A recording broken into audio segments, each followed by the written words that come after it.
Bonjour, c'est Ursule encore. On est le 19 mai 2025. Alors, je viens sonner la trompette aujourd'hui encore et je viens proclamer le retour de notre Seigneur Jésus-Christ.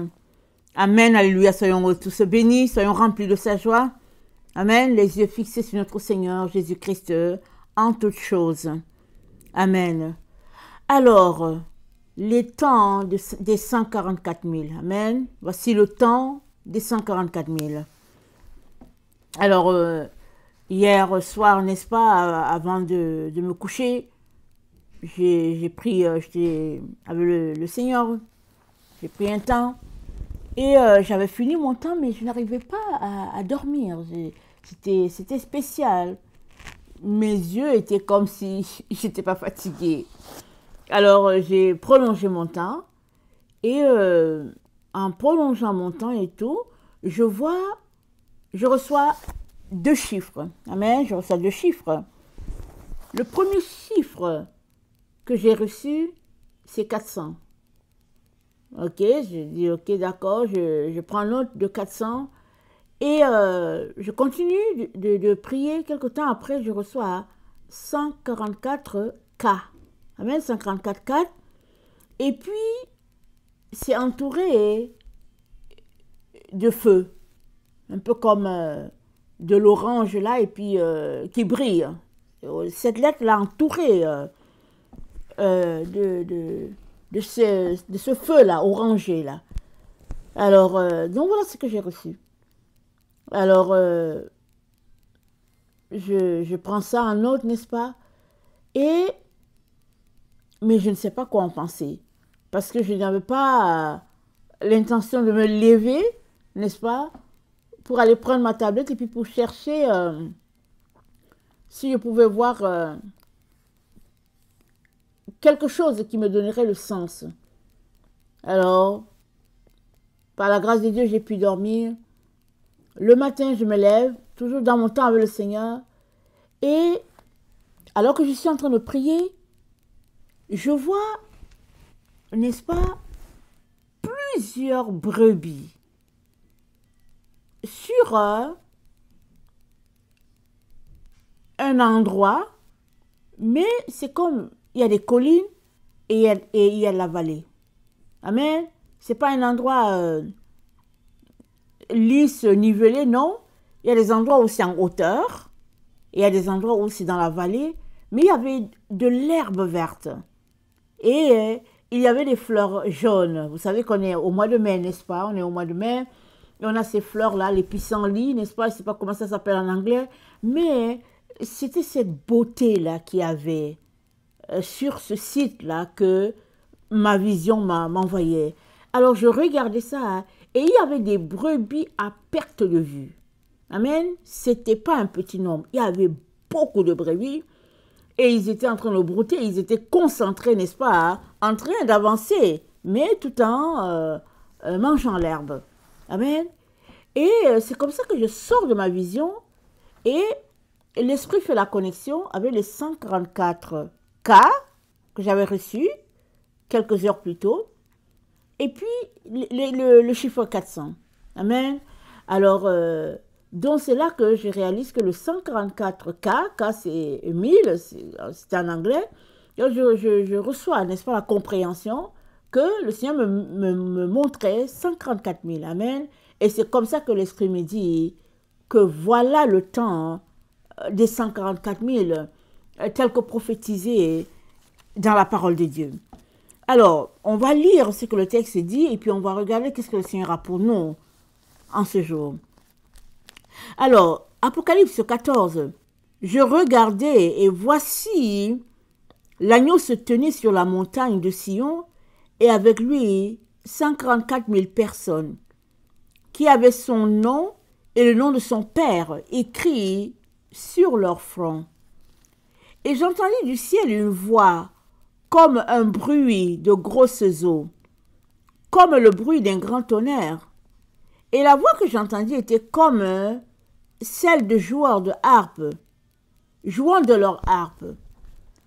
Et ils chantaient un cantique nouveau devant le trône et devant les 4 êtres vivants et les vieillards, et personne ne pouvait apprendre le cantique si ce n'était les 54 000 qui avaient été rachetés de la terre. Amen. Je m'arrête là. Donc, voilà un peu, n'est-ce pas, le chiffre là que le Seigneur m'a montré. Maintenant, est-ce que les 54 000, c'est un chiffre tel qu'il est, 54 000, ou bien est-ce qu'il y a autre, n'est-ce pas, chiffre en arrière? Une chose est sûre, de ma vision, n'est-ce pas, ce que j'ai vu, ce n'était pas juste 54 000 brebis. C'était beaucoup de brebis. C'était plus que 54 000. Donc, notre Dieu, n'est-ce pas, est un Dieu de compassion. Son amour, n'est-ce pas, est tel que il veut juste sauver. C'est ça, au fait. Il nous a aimés et s'il ne sauvait pas l'humanité, son fils Jésus serait mort en vain. Or, Jésus-Christ n'est pas mort en vain. Donc, tout ce que Dieu aimerait, n'est-ce pas, pour nous, dans ce temps où nous nous trouvons, c'est que nous puissions nous ranger du côté de Jésus afin qu'il nous donne, n'est-ce pas, la meilleure verdure, le meilleur espace, n'est-ce pas, pour brouter et qu'il nous donne, n'est-ce pas, de la meilleure herbe, n'est-ce pas, parce que Dieu prend soin de ses brebis, prend soin de ses enfants. Amen. Alors, le 400, ça veut dire Tav. Tav, c'est la dernière lettre de l'alphabet hébraïque et c'est le 22. Donc, en me présentant le chiffre 400, n'est-ce pas, le Seigneur me renvoyait au Tav et il était en train de dire que c'est la fin. Amen. C'est la fin, c'est-à-dire c'est le jugement, le temps de jugement de Dieu. Maintenant, quand Dieu dit que c'est la fin, est-ce qu'on connaît la date exacte? Non, on ne connaît pas la date exacte. La Bible nous dit que dans les temps anciens, Dieu nous a parlé par les prophètes. Et de nos jours, dans les derniers temps, c'est ça. Et dans les derniers temps, il nous a parlé par le Fils. Mais les derniers temps ont commencé depuis 2000 ans. Depuis que Jésus-Christ est venu sur la terre, les derniers temps ont commencé. Alors, on ne peut pas dire, ok, ça fait il y a 2000 ans, il nous reste encore 2000 ans pour nous convertir. On ne peut pas dire exactement quand Dieu va mettre une fin à cet intervalle de temps aussi que lui-même il a ouvert à l'humanité, on ne sait pas. Mais tout ce que nous devons savoir, c'est que le Seigneur aimerait que nos vies soient rangées, n'est-ce pas, et que nous puissions accepter le message de la croix et vivre, n'est-ce pas, selon les recommandations du Père. Amen. Donc le 400, c'est le Tav, la 22e lettre de l'alphabet hébraïque.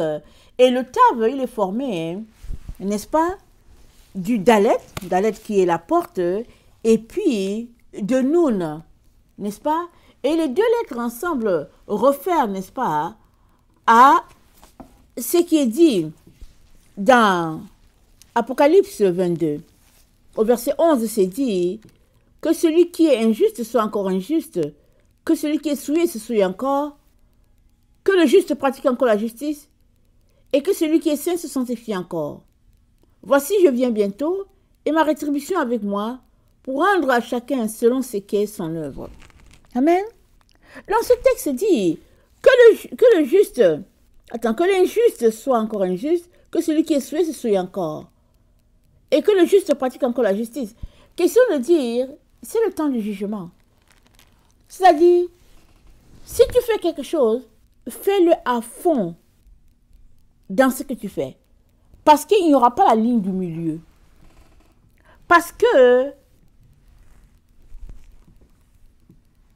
quand Dieu établit, n'est-ce pas, un ordre, c'est quelque chose qui doit être fait, qui doit être respecté. Alors, Dieu n'a cessé de nous dire que viendrait un jour où il jugerait. Et il n'a cessé de nous dire de mettre notre vie en règle et de marcher selon ses recommandations. Donc, en présentant, n'est-ce pas, dans sa vision, les brebis, les 134 000, n'est-ce pas, et toute la plaine, toute la verdure qui était là, il était en train de dire, il ne veut que sauver. Il ne veut que nous bénir. Et les 144 000 attitrés, n'est-ce pas, qui sont répandus sur toute la terre, sont répandus afin de prendre soin des brebis de Dieu. Amen. Alors, on ne peut pas en même temps marcher selon le monde et puis marcher selon Dieu. Voilà pourquoi on est appelé à choisir. Et une fois qu'on a choisi, on devrait se tenir, n'est-ce pas, à notre choix. Si on a choisi de suivre le Seigneur Jésus, on devrait se tenir à cela. Au lieu de rebuffer chemin, on devrait se tenir à le suivre, faire ce qu'il nous dit et nous attendre à lui pour toutes choses. Amen. Et dans... Attendez. La lettre Tav encore, elle parle de vérité, elle parle de sceau, elle parle de vie ou de mort. Alors, le Tav, c'est comme le moment de la vérité, ou bien le moment de la justice. C'est ça le Tav, au fait. Alors, on trouve cela dans Ézéchiel 9.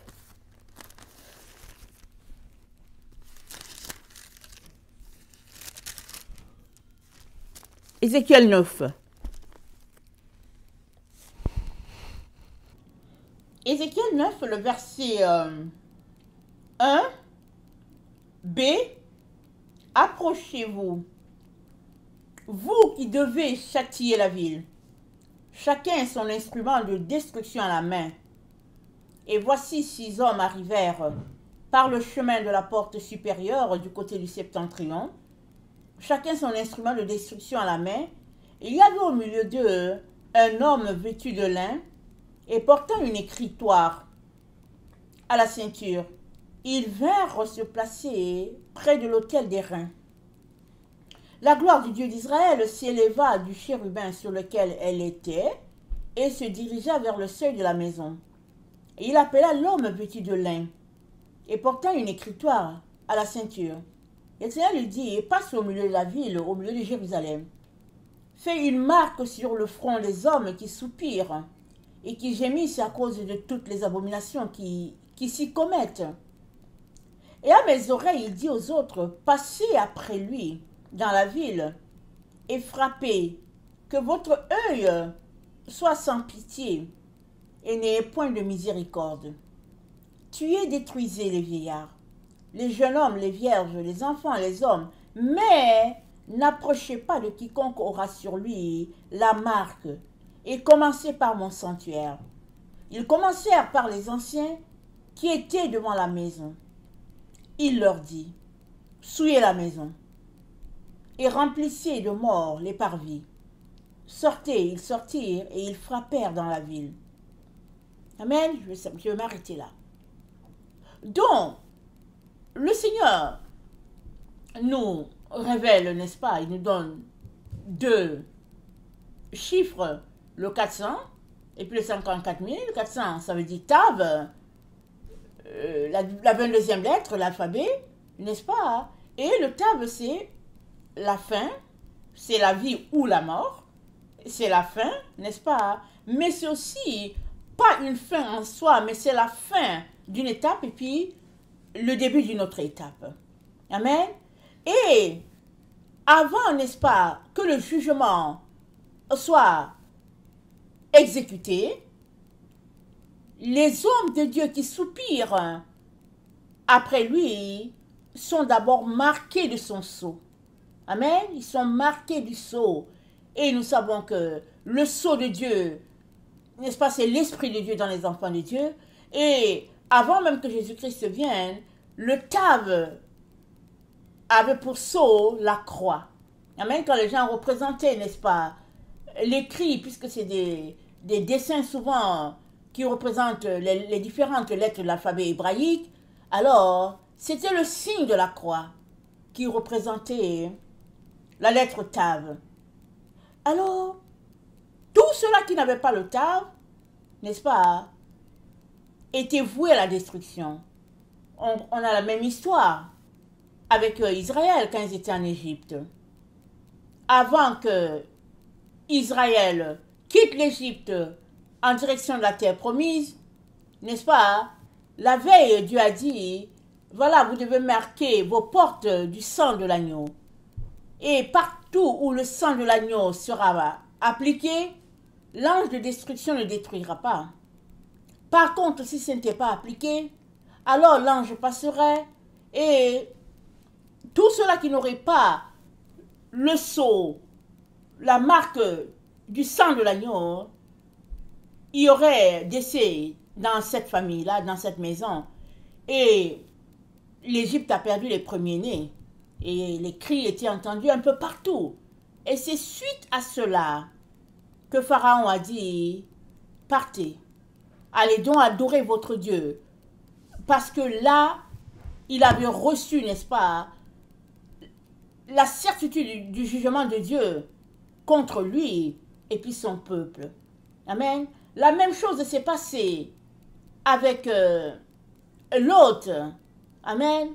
Alors que Lot était là, en train de disputer ces gens-là qui étaient devant sa porte, qui voulaient abuser des anges qui étaient là. Les gens ne savaient même pas que c'était des anges, pour vous dire combien ils étaient pervertis. Ils n'avaient pas une idée que c'était des anges qui étaient là devant eux. Alors, ils ont été aveuglés par les anges. Les anges ont poussé Lot en dehors de sa maison afin de le sauver.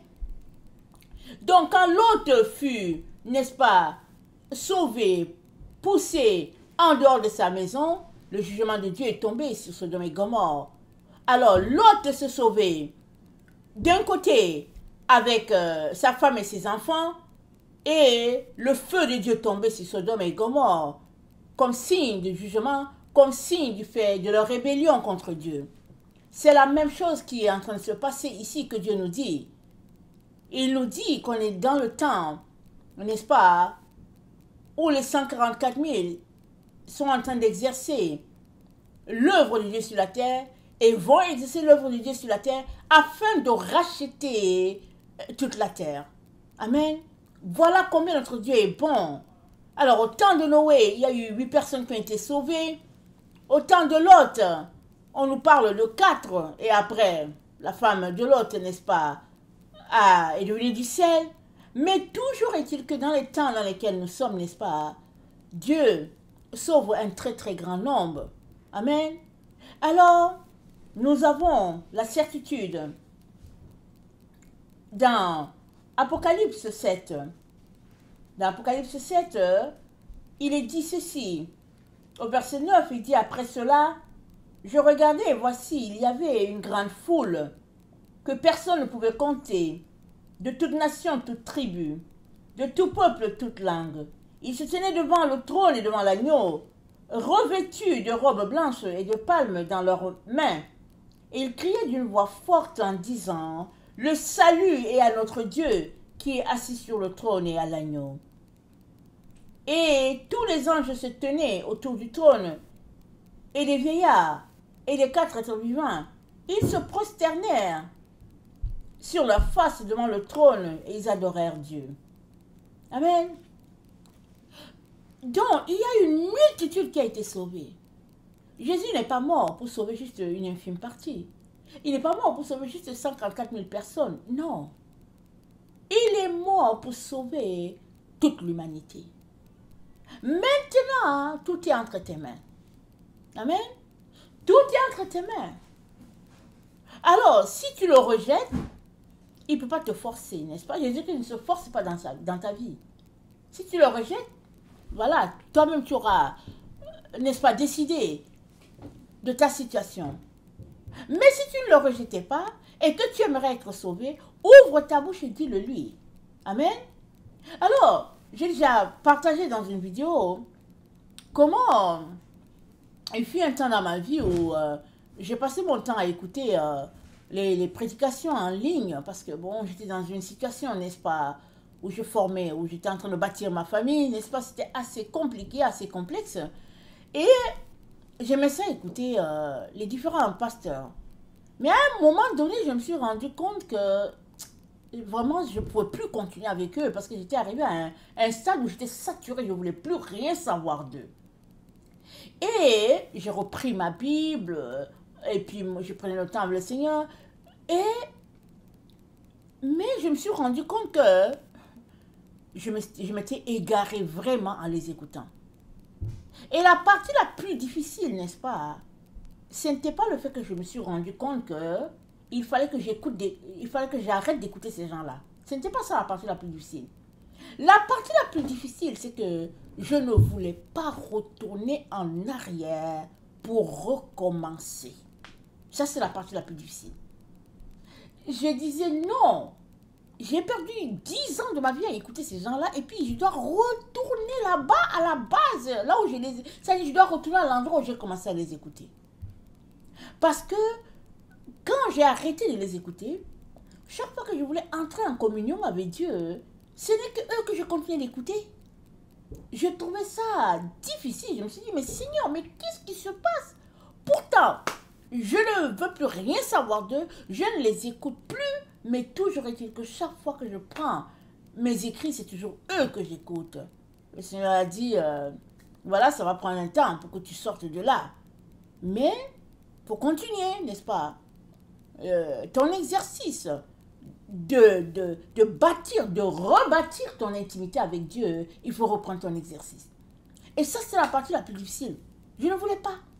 Mais je n'avais pas le choix. C'était la seule chose à faire pour regagner l'intimité de mon Seigneur. C'était la seule chose à faire. Et puis, après 3 ans, n'est-ce pas, petit à petit, après 3 ans, le Seigneur me dit, va en ligne. Mais je ne savais pas ce que je devais faire en ligne. Il me dit, va en ligne. Mais moi, au fait, vous m'entendez parler, apporter des messages en ligne. Je n'ai jamais rêvé, jamais pensé que je serais un jour en ligne en train d'apporter une parole de Dieu. Je ne savais même pas si ça se faisait. En ce temps, peut-être que YouTube avait commencé, peut-être ça faisait peut-être 10 ans, je ne sais pas, mais je ne savais pas que ces choses-là pouvaient se faire. Alors le Seigneur me dit d'aller en ligne, mais je ne savais pas pourquoi. J'ai fini par savoir, peut-être après un an de questionnement, parce que, voilà, j'étais très loin, n'est-ce pas, de ce que Dieu voulait pour moi. Mais tout cela pour dire que beaucoup, n'est-ce pas, ne veulent pas retourner. Beaucoup ne veulent pas retourner, refaire les ABC. Amen. Mais c'est ça la marche avec Dieu.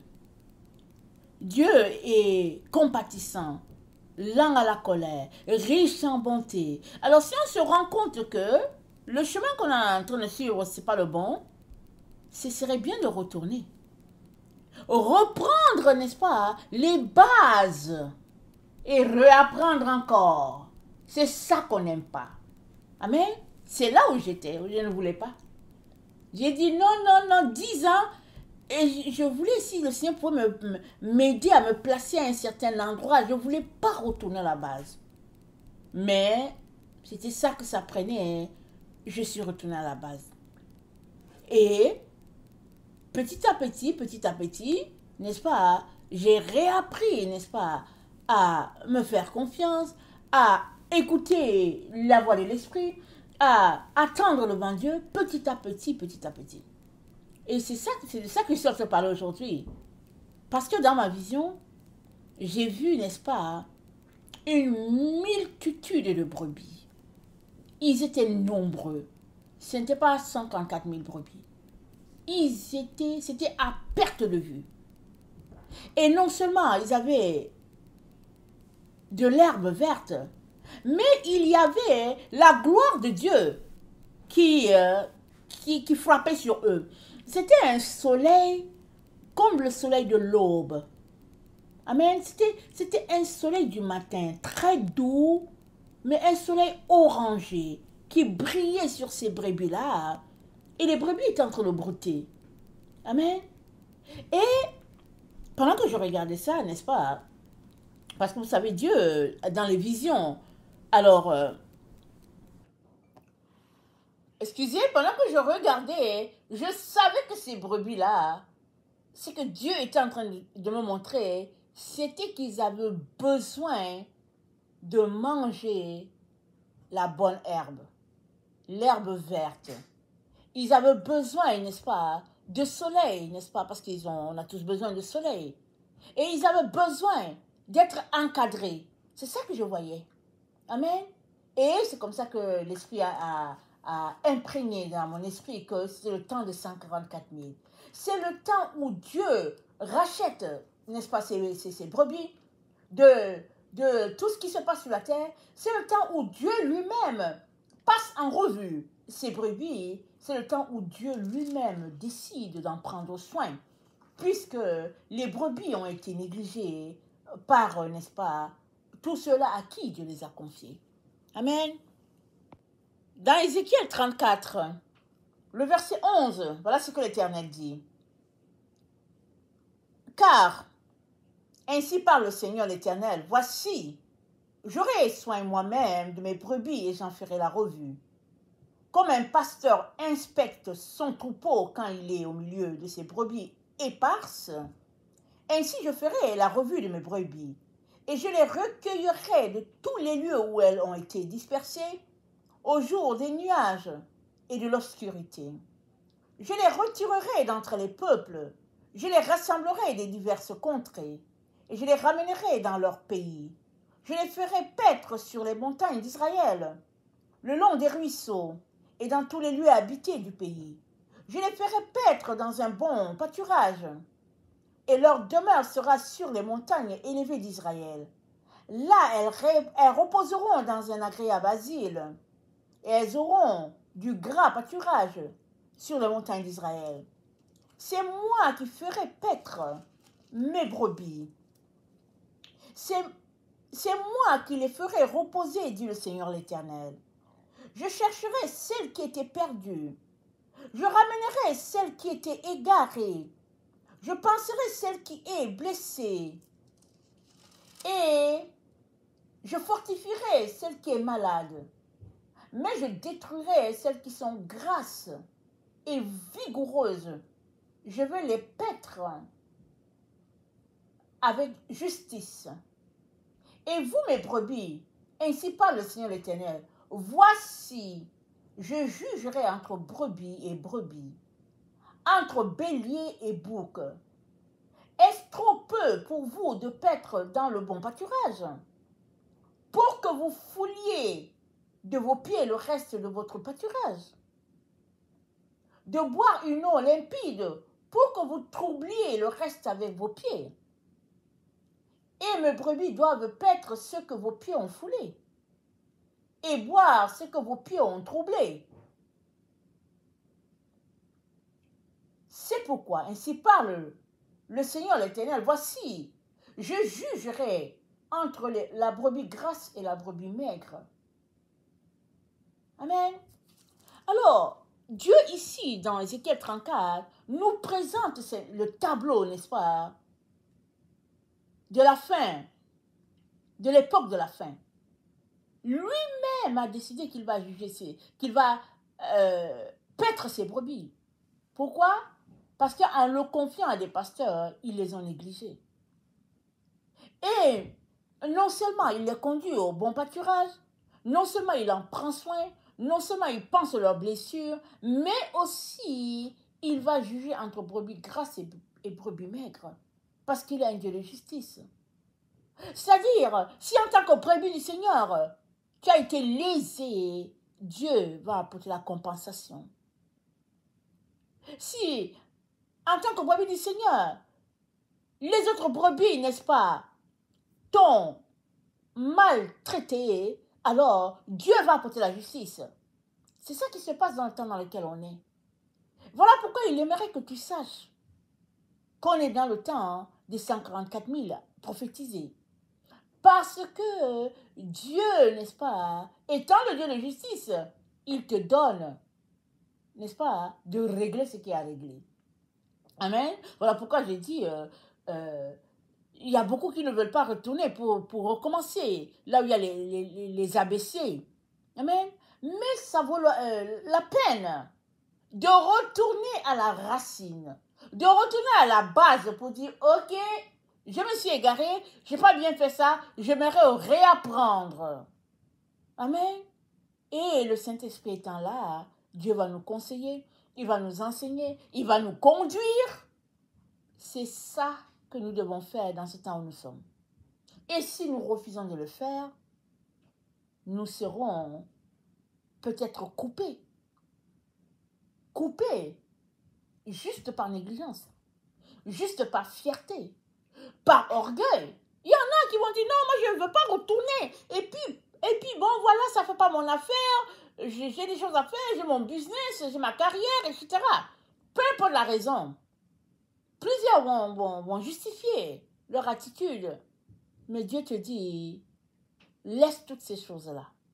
Mets Dieu en priorité. Règle ce qu'il y a à régler avec ton Dieu.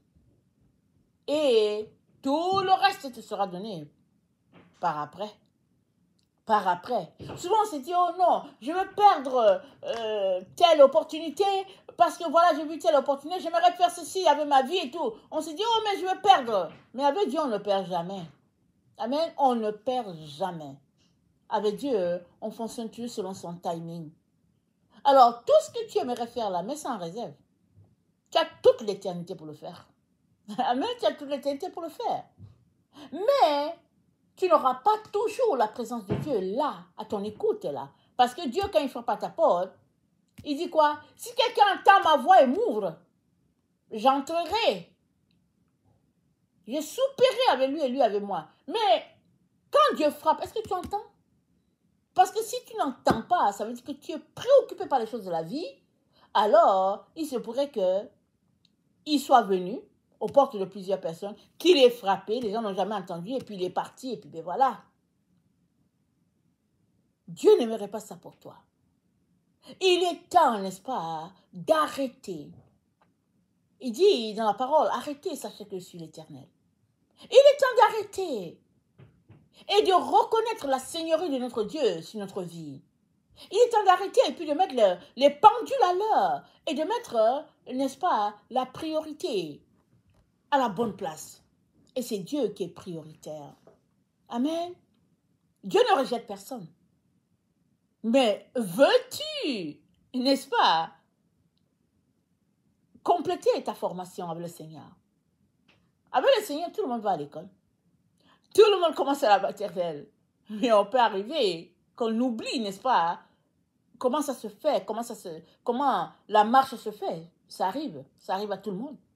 Alors, il n'y a pas de problème à retourner, recommencer. C'est correct.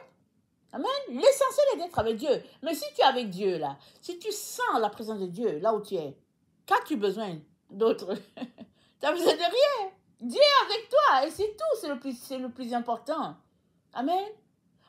Il est temps qu'on apprenne à regarder les choses du point de vue de Dieu, pas du point de vue des humains.